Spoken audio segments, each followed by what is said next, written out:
وكفى وسلام على عباده الذين اصطفى أما بعد فأعوذ بالله من الشيطان الرجيم بسم الله الرحمن الرحيم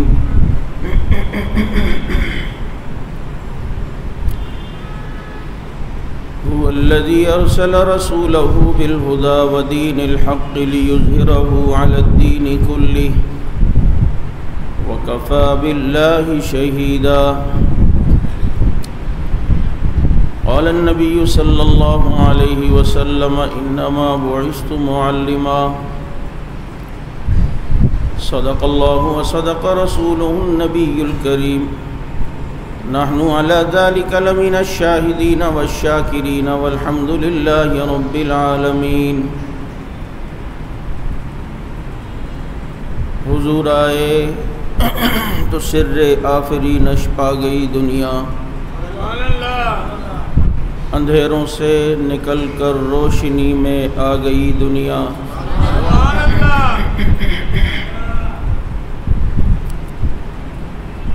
آفاقہا گردیدہ ام ماہر بتاں ورزیدہ ام بسیار خوباں دیدہ ام لیکن تو چیزیں دیگری۔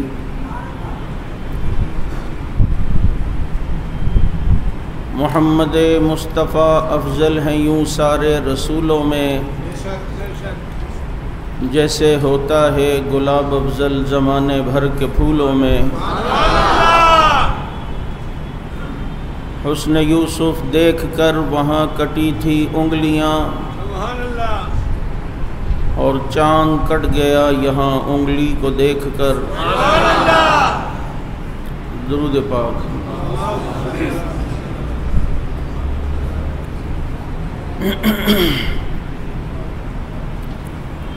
عجب الاحترام ربیع الاول کا پہلا عشرہ اپنے آخری مراحل کو طے کر رہا ہے۔ اسی مہینے میں آپ صلی اللہ علیہ وسلم دنیا میں تشریف لائے، اور اسی مہینے میں آپ صلی اللہ علیہ وسلم کی رحلت ہوئی۔ اللہ رب العزت نے کائنات کی تمام نعمتوں کو پیدا کیا، لیکن کسی نعمت کے پیدا کرنے کے بعد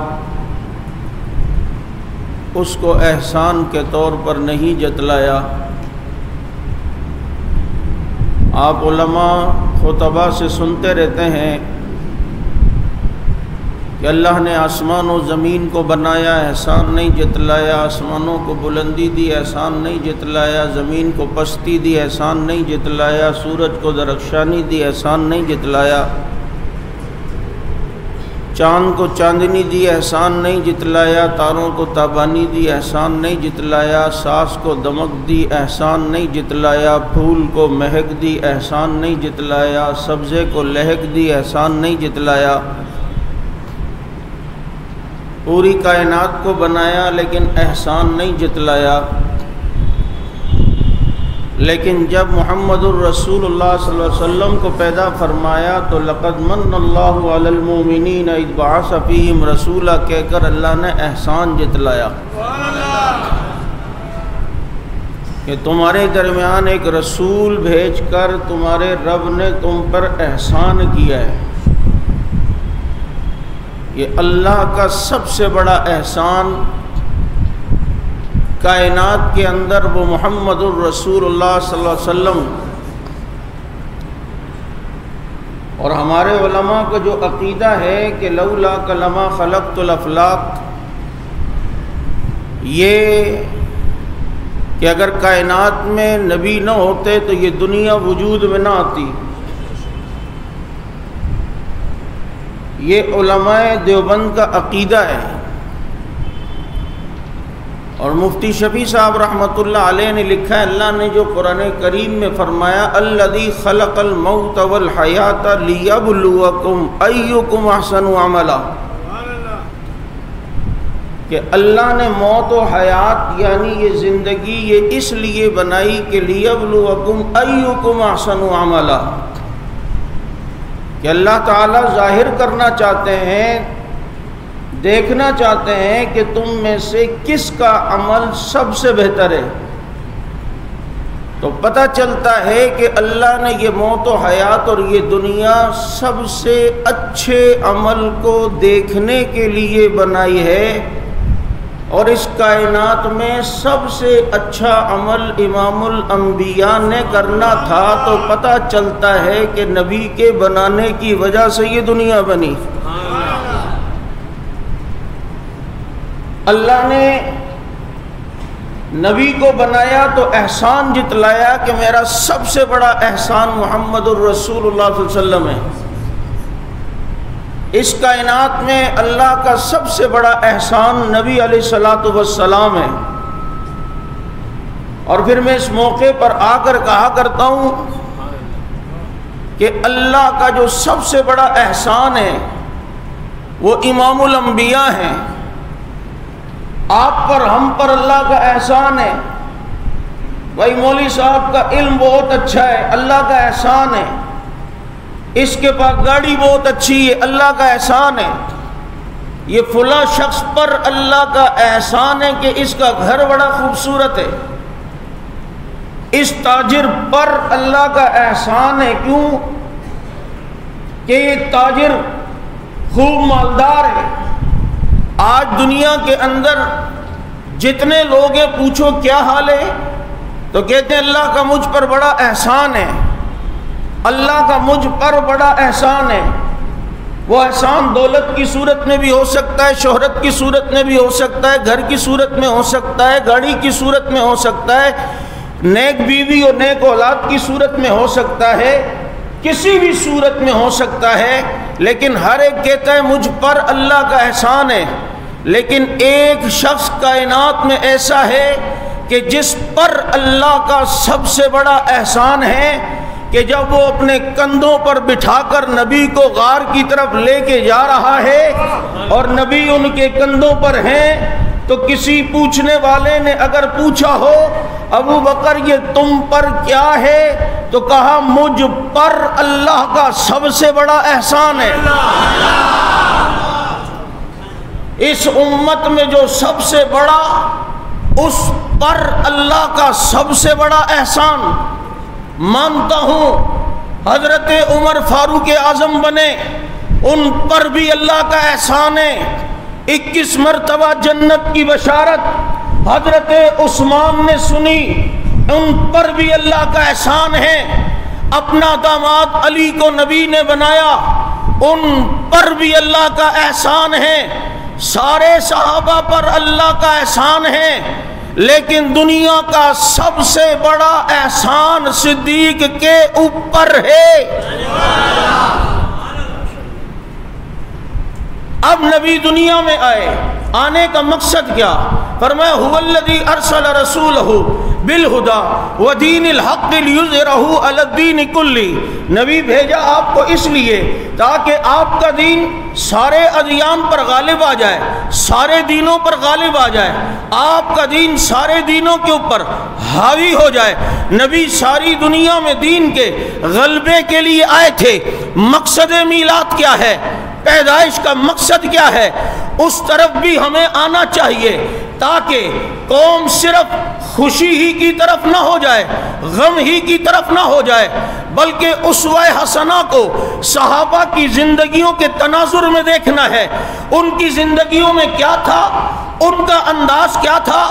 ربیع الاول ان کے زمانوں میں بھی آیا، لیکن ان کے سامنے مقصد ولادت وہ پیش نظر تھا، ورنہ صرف ولادت یہ تو ابو لہب نے بھی پیغمبر کی پیدائش پر باندی کو آزاد کر دیا، گھی کے چراغ جلا لیے، لیکن جب مقصد ولادت کی بات آئی اور پیغمبر نے کھڑے ہو کر قولوا لا الہ الا اللہ کا نعرہ لگایا تو سب سے پہلے یہ چراغ جلانے والا، پیغمبر کی پیدائش کی خوشی میں باندی کو آزاد کرنے والا یہ ابو لہب تبا لک یا محمد کہہ کر نعوذ باللہ پیغمبر کو بد دعا دیتا ہے۔ تو رب نے تبت یدا ابی لہب و تب کہہ کر پیغمبر کی طرف سے جواب دیا۔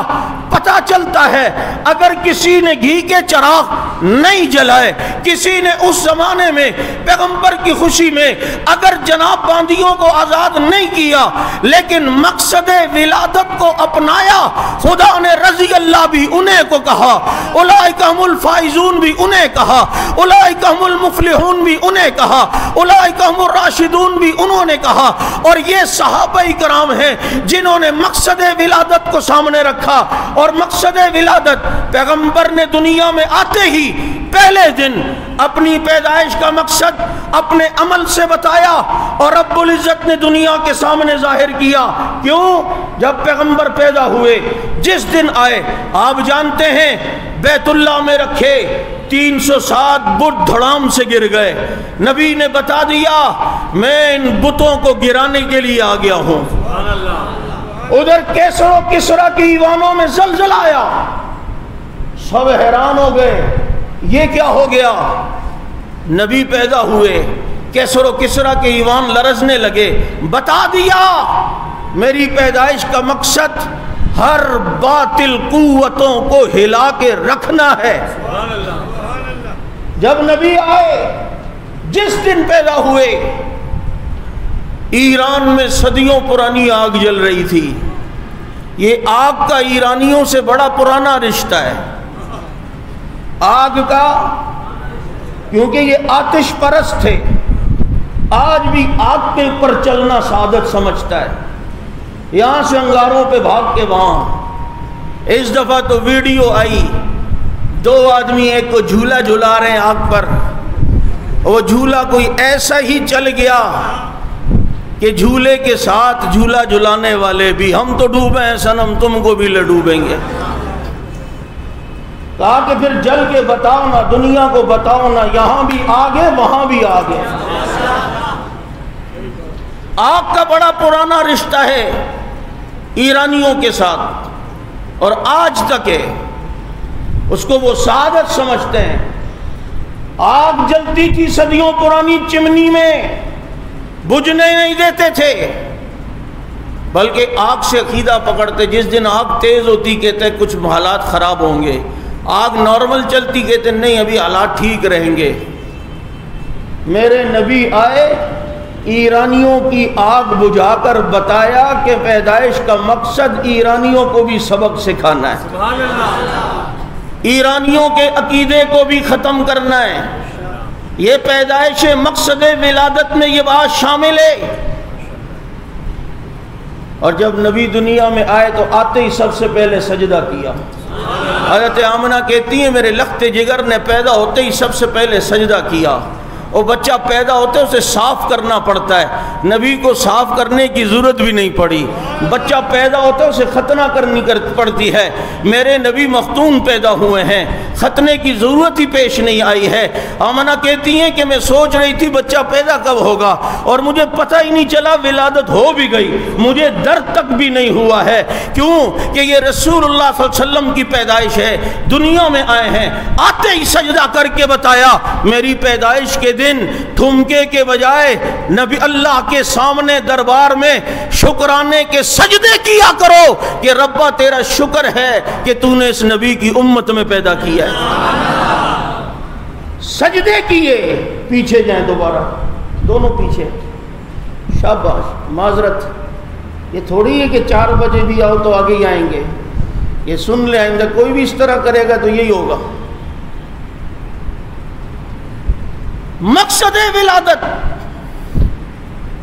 آپ صلی اللہ علیہ وسلم پیدا ہوتے ہی سب سے پہلے سجدہ کرتے ہیں۔ جس دن پیدا ہوئے بیت اللہ میں رکھے بت گرے، جس دن پیدا ہوئے ایران کا محلات ہلے، کیسر و کسرا کے محلات ہلے، آگ جو جل رہی تھی ایرانیوں کی وہ بجھ گئی۔ یہ سب کچھ ہوا ہے۔ یہ کب ہوا؟ جب میرے پیغمبر دنیا میں تشریف لائے، آتے ہی مقصد ولادت کو بتایا کہ میں اس لیے پیدا ہوا ہوں۔ اب آئیے ذرا، پھر پیغمبر جب نبوت نبوت کا اعلان کرتے ہیں، پھر نبی کو جو ساتھی ملتے ہیں، نبی کو جو جانثار ملتے ہیں، اب مقصد ولادت کی طرف ان کی توجہ ہے۔ حالانکہ ربیع الاول تو ان کے زمانے زمانے میں کتنی دفعہ آیا، لیکن صحابہ کی توجہ اور کسی طرف بھی نہیں ہے، توجہ ان کی صرف مقصد ولادت کی طرف ہے، اور پھر وہ مقصد ولادت نبی کے ساتھ مل کے پورا کرنے کے لیے جد و جہد اور محنت کرتے ہیں۔ پھر چشم فلک نے وہ منظر دیکھا کہ بیت اللہ میں رکھے ہوئے بت، پیغمبر اپنے صحابہ کو لے کر 10,000 کا لشکر مکہ مکرمہ میں فتح مکہ کے دن لاتے ہیں،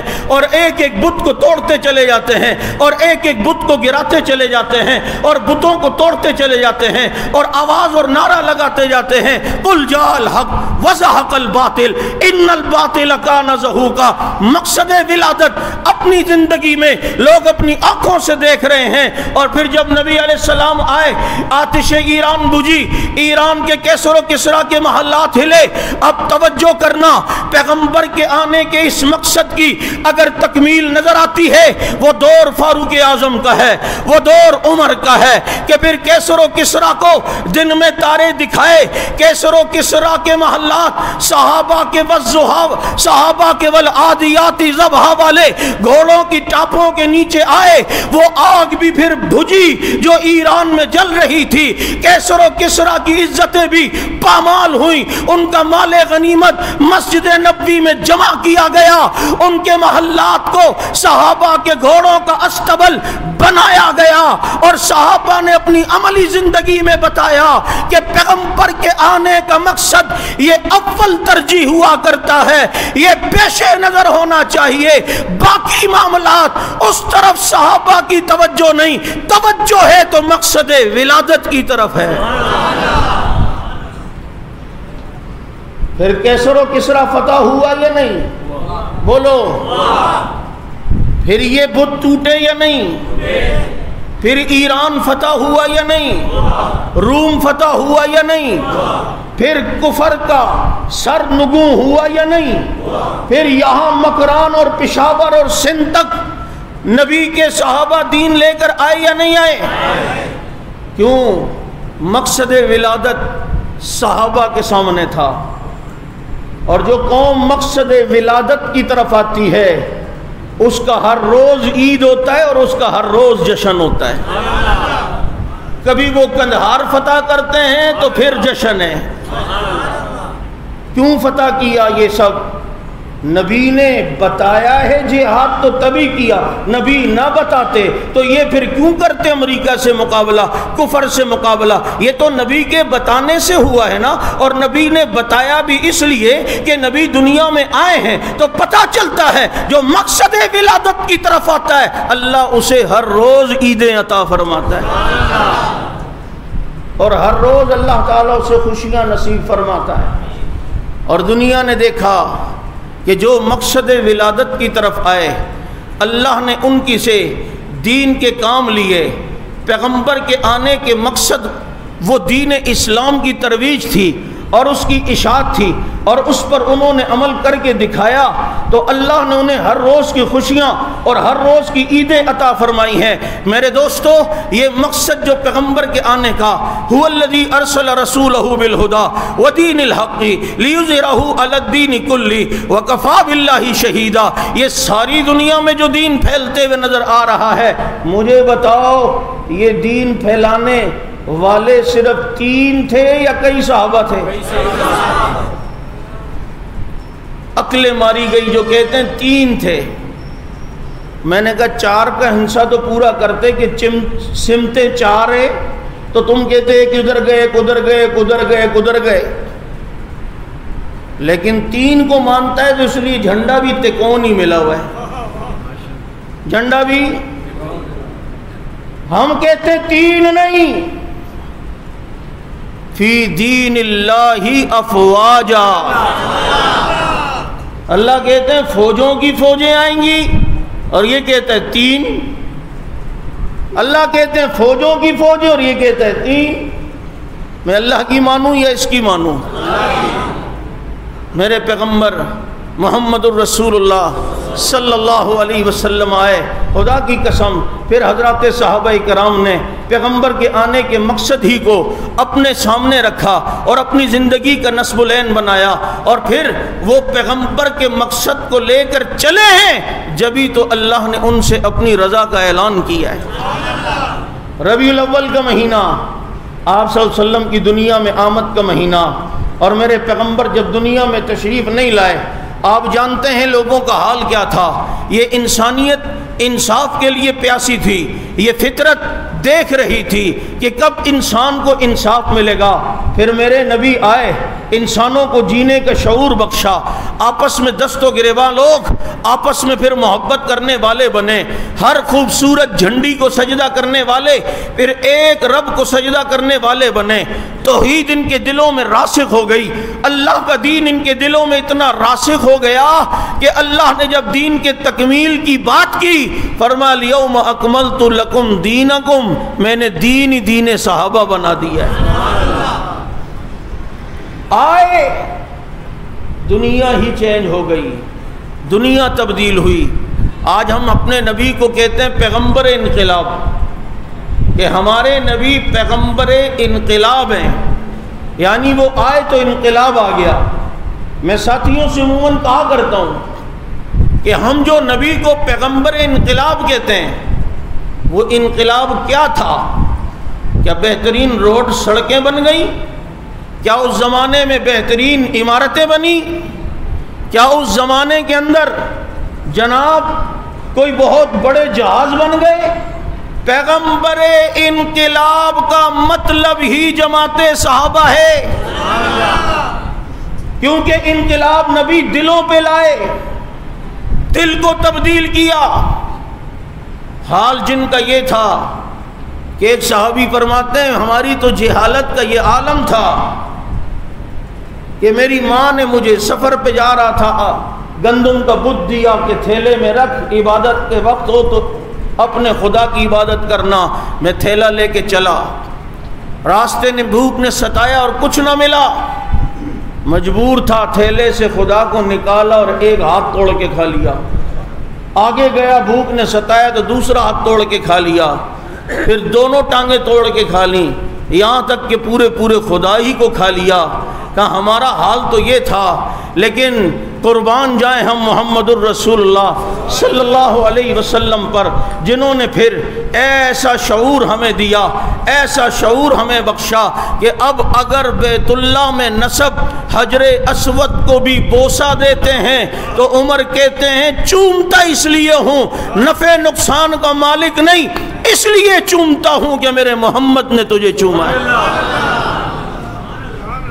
آئے بہاریں ہی بہاریں آ گئیں، ہر طرف خوشیاں ہی خوشیاں آ گئیں، عورتوں کو حقوق ملے، مردوں کو حقوق ملے، بچوں کو حقوق ملے، نوجوانوں کو حقوق ملے، یہاں تک کہ جانوروں کو حقوق ملے۔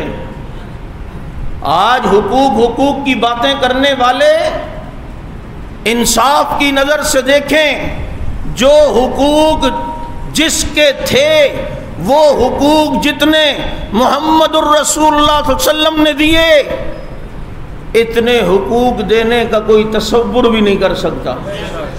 کر سکتا ہے؟ نہیں۔ کیوں؟ کہ میرے پیغمبر انصاف والے ہیں، جس کا جو حق ہے اس کو وہ حق دیا۔ بیٹی کا حق دیا کہ بھائی یہ تیری رحمت ہے، ماں کا بھی حق دیا اس کی اپنی جگہ کہ اس کے پاؤں کے نیچے جنت ہے۔ استاد کا حق بتایا، جس کا جو حق تھا وہ نبی اس کو دیتے ہیں۔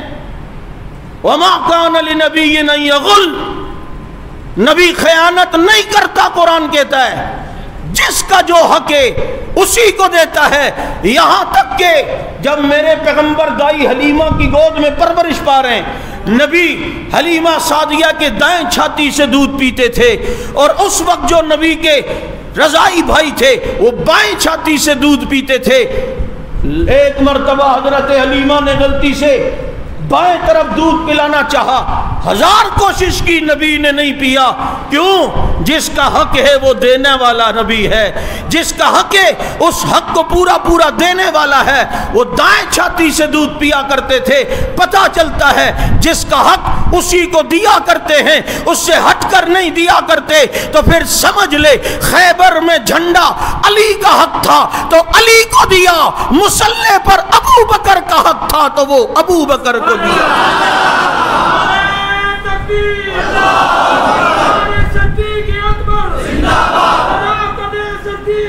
مرو ابا بکر فلیصلی بالناس. جھنڈا خیبر میں علی کا حق تھا تو علی کو دیا، اور مصلی ابو بکر کا حق تھا تو جب جھنڈا خیبر میں علی کو دیا، کسی صحابی نے کوئی اعتراض نہیں کیا. انہیں پتا بھائی نبی انصاف والے ہیں، جس کو جو دیتے وہ اسی کا اہل ہے. اور جب مصلی ابو بکر کو دیا تو پھر بھی کسی نے انکار نہیں کیا، کسی نے اختلاف نہیں کیا. انہیں پتا ہے جو جس کا حق ہے نبی اس کو وہی دیتے. ایسے انصاف والا نبی اگر کوئی اہل و سنت کی کتابوں سے ہٹ کر تشیع کی کتابیں پڑھے نا، وہ نبی کو پھر انصاف والا نہیں سمجھے گا. وہ کہے گا مصلی کا حق تو کسی اور کو تھا اور دے کسی اور کو دیا، فضیلتیں تو کسی اور کی بتانی تھی، لیکن نعوذ باللہ عمر کو کہہ دیا میں نے جنت میں تیرا محل دیکھا ہے، اور پھر وہ کچھ کے کچھ مانے. اسی لیے نیا مسلمان اگر کوئی انگریز مسلمان ہو، اس کے سامنے خدا نخواستہ ان کا لٹریچر آ جائے تو وہ تو پڑھے گا کہ ساری فضیلتیں نبی نے صرف اپنے اہل بیت کے لیے بتائی ہیں، صرف اپنے گھر والوں کے لیے بتائی ہیں. آپ دیکھیں علاقے کا کوئی کونسلر و ناظم ہو، اب جناب محلے میں ناظم کے ہاتھ میں اگر کوئی امداد آ جائے، اب وہ امداد صرف اپنے اپنے گھر والوں کو دے، بیٹے کو دے دے، پوتے کو دے دے، نواسے کو دے دے، داماد کو دے دے، بیٹی کو دے دے. آپ کیا کہیں گے؟ اپنوں کو دے دیا. بابا ووٹ ہم نے دیے تھے، الیکشن میں مارے آپ کے لیے ہم نے کھائی تھیں، سختیاں ہم نے برداشت کی تھیں، اور جو امداد آئی تو اپنے اپنے. لیکن اگر کوئی ایسا آدمی ہو کہ اس کے پاس امداد آئے، اپنوں کو بھی دے، حق ہے، لیکن غیروں کو بھی دے، تو کہتے ہیں یار بندہ بڑا انصاف والا ہے. اب اگر کوئی خدا نخواستہ اہل و سنت کے لٹریچر سے ہٹ کر صحابہ دشمن کا لٹریچر پڑھ کر مسلمان ہونا چاہے تو وہ تو سوچے گا نبی نے سارے فضائل، ساری بشارتیں صرف اپنے گھر کو دی ہیں. جس بلال نے مار کھائی اس کے لیے کوئی فضیلت نہیں، جو گھر چھوڑ کر ساتھ میں ہجرت کا ساتھی بنا اس کے لیے کوئی فضیلت نہیں، جس نے پہلی نماز بیت اللہ میں پڑھائی ہو اس عمر کے لیے کوئی فضیلت نہیں، جو 1,000 اشرفیاں پیغمبر کی جھولی میں لا کے رکھ کر یہودی سے میٹھے پانی کا کنواں پیغمبر کے صدقے وقف کر دے اس کے لیے کوئی فضیلت نہیں، جو خالد ابن ولید 100 سے زیادہ جنگیں لڑ کر مقصد ولادت کو پورا کر رہا ہو اس کی کوئی فضیلت نہیں، اور ساری فضیلت صرف اپنے اہل کو، صرف اپنے گھر کو. یہ اگر کوئی غیر مسلم پڑھے گا تم کیا سمجھتے ہو وہ پیغمبر کے بارے میں کیا سوچے گا؟ لیکن جب وہ اہل سنت کا لٹریچر پڑھے گا اسے پتا چلے گا جہاں پیغمبر نے بتایا فاطمہ جنت کی سردار ہے، وہاں پیغمبر نے، اللہ کے نبی نے باقی صحابیات کی بھی فضیلت بتائی. جہاں پیغمبر نے بتایا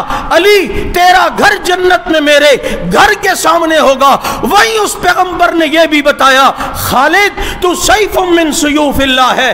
جہاں پیغمبر نے اپنے نواسوں حسن و حسین کی فضیلت بتائی وہیں پر معاویہ کی فضیلت بھی بتائی ہے کہ اللہ تجھے قیامت کے دن نور ایمان کی چادر پہنائے گا.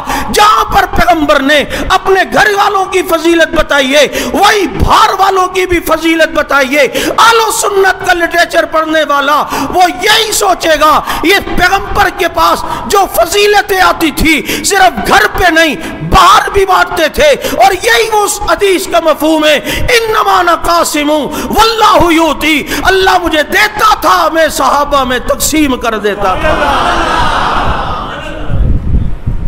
لیکن جو ان کا پڑے گا، کیونکہ ادھر تو باقی کسی باہر والے کی فضیلت ہی نہیں ہے نا،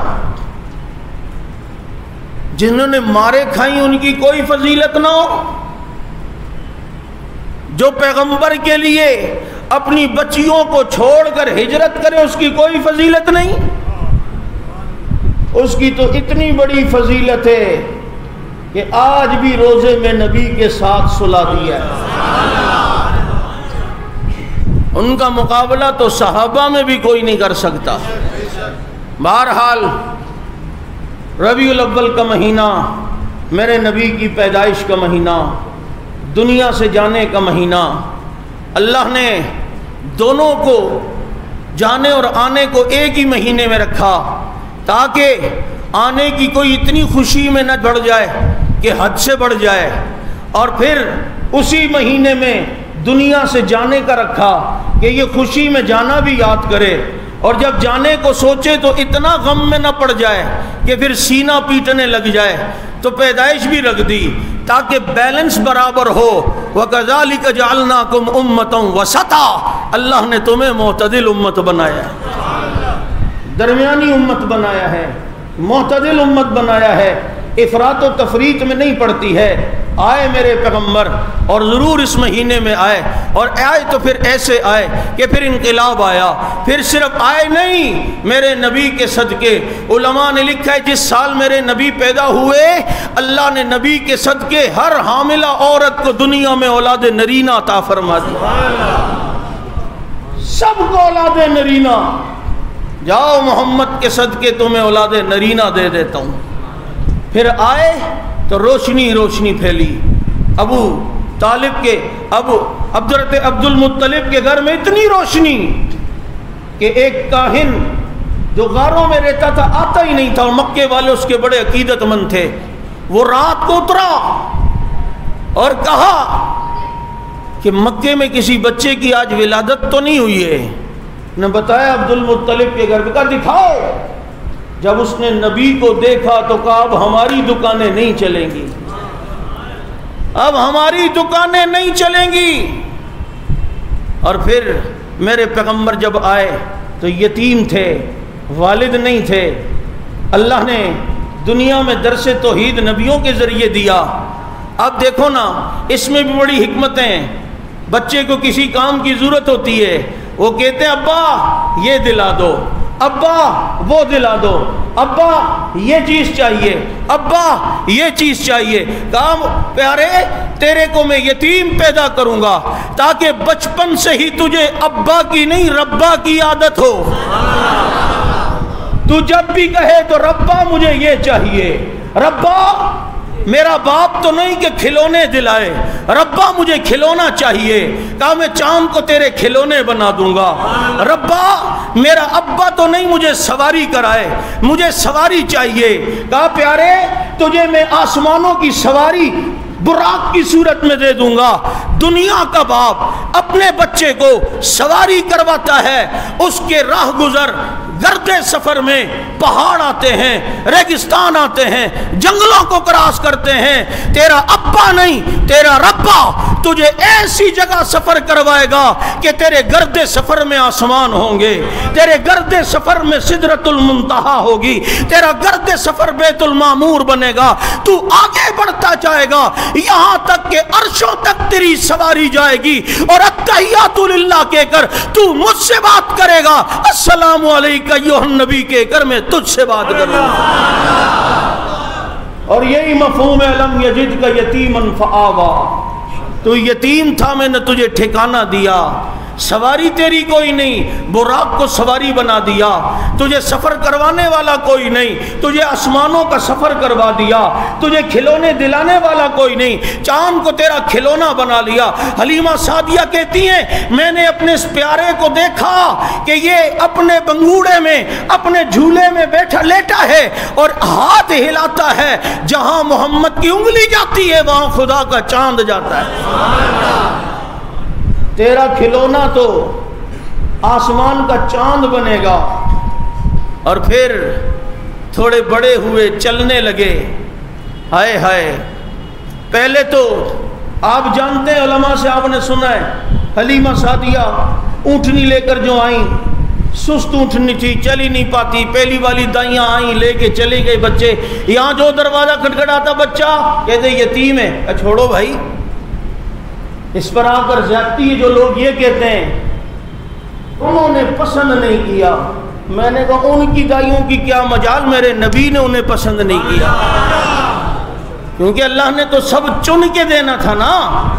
ماں دی آمنہ تو چن کے، باپ دی عبداللہ تو چن کے، شہر دیا مکہ تو چن کے، کتاب دی قرآن تو چن کے، مہاجر دیا مدینہ تو چن کے، اب دائی دی حلیمہ تو چن کے، وہ قبیلہ دیا قریش تو چن کے، ساری چیزیں نبی کو چن کے منتخب کر کے ملی ہیں۔ جب ساری چیزیں نبی کو منتخب کر کے اور اللہ نے چن کے دی ہیں تو پھر یاد رکھ اصحاب بھی چن کے دیے، بنات بھی چن کے دی، ازواج بھی چن کے عطا کی ہے،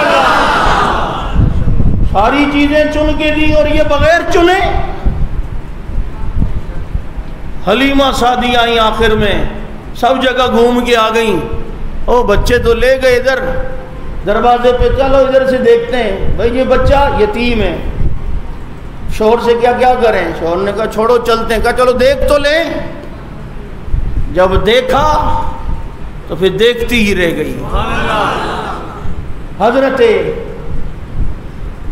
حلیمہ سعدیہ پیچھے بیٹھ میں گئی گود میں لے کر، اور ان کے شوہر آگے اونٹنی پر، اٹھتی نہیں اٹھنی۔ دیکھا پہلے تو یہاں تک آئی تھی، اب تو بالکل ہی گئی، بہت کوشش کی نہیں، لیکن حلیمہ کا وجدان دیکھو، سمجھ گئی کہ بچہ کوئی سعادتوں والا ہے، لگتا ہے اس کی طرف پیٹ ہو رہی ہے تیری، اس کی طرف پیٹ ہو رہی ہے، چنانچہ یہ تم پکڑو۔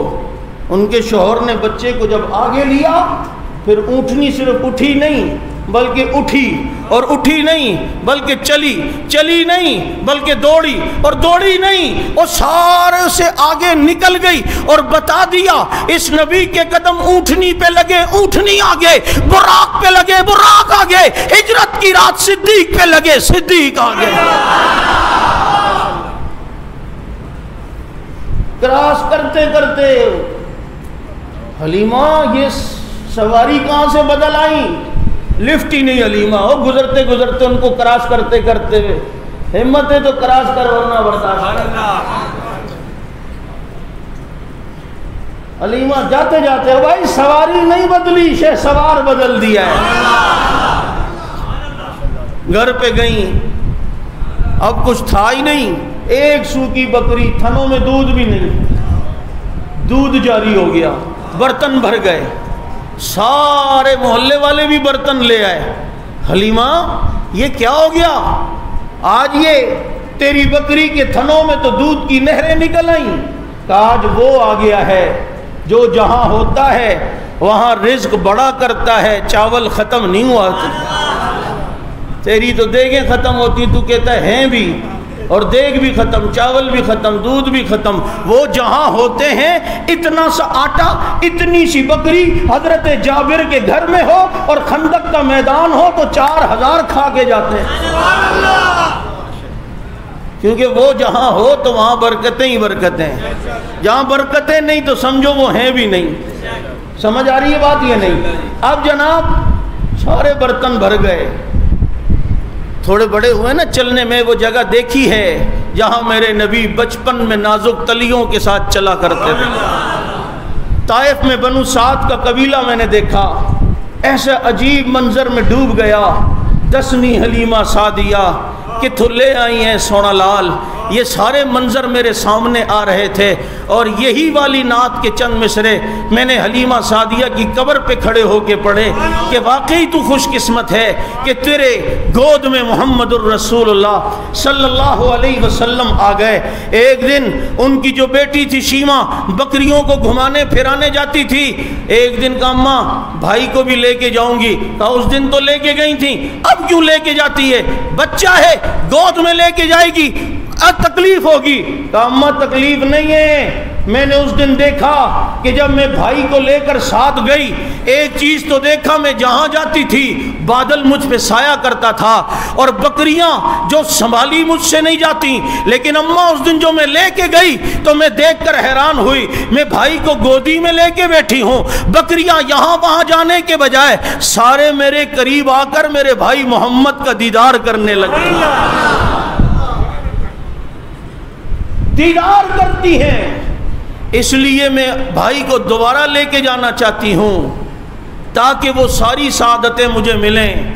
یہ سعادتیں اللہ رب العزت نے حضرت حلیمہ کی قسمت میں رکھیں، اور نبی کا بچپن وہاں گزرا، نوجوانی پیغمبر کی مکہ مکرمہ میں گزری، پھر نبوت کا اعلان ہوا، اور پھر مقصد ولادت دنیا کے سامنے رکھا، اور پھر دنیا نے دیکھا کہ مقصد ولادت کو نبی کے یاروں نے کس طریقے سے پورا کر کے دکھایا اور اس کا حق ادا کر کے دکھایا ہے۔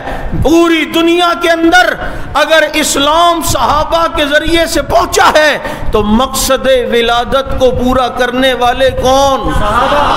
کون؟ کون؟ کون؟ پیغمبر کی جماعت، پیغمبر کی محنت کا ثمرہ کون؟ پیغمبر کے مقصد کو دنیا میں لے جانے والے کون؟ بیت اللہ میں رکھے بتوں کو نبی کے ساتھ مل کر توڑنے والے کون؟ کیسر و کسرا کے ایوانوں کو لرزہ براندام کرنے والے کون؟ آتش ایران کو بجھانے والے کون؟ یمن کے علاقوں کو فتح کرنے والے کون؟ یہاں پشاور و ملتان تک آنے والے نبی کے ساتھی کون؟ یہ ساری دنیا میں پھیلنے والے کون؟ اور جیسے رب نے آسمان کو ستاروں سے مزین کیا ہے، زمین کو رب نے محمد کے یاروں سے مزین کیا ہے۔ آؤ مقصد ولادت کی طرف آئیں گے، اور انشاءاللہ العزیز نبی کے آنے کا مقصد پوری دنیا میں دین کا غلبہ تھا۔ اس مقصد کو لے کر نبی کی تعلیمات پر عمل کرتے ہوئے جتنا ہم سے ہو سکا انشاءاللہ العزیز ہم عمل کر کے دکھائیں گے، اور دنیا میں دین نافذ کرنے کی پوری انشاءاللہ العزیز کوشش کریں گے۔ اللہ تعالی سمجھ عمل کی توفیق عطا فرمائے۔ وآخر دعوانا